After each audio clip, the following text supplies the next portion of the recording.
Alam mo kasi, wala na kung bagong nangyayari.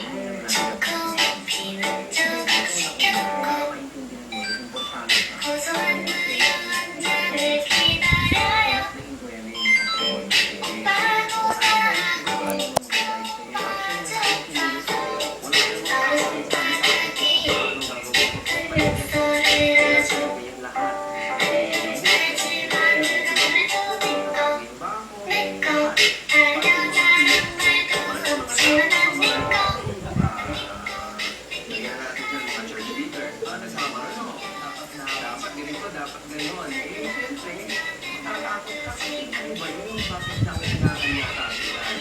Pero eventually naman, after how many years, let's say at decade, lahat ng mga sinabi nilang gusto nangyari naman. Kaya nga lang yung tao.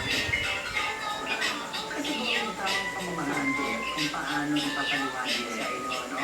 Kasi sabi nga natin, proseso yan. Hindi natin yung ganyan. Kasi minsan alam mo, katao ka leader natin sabi.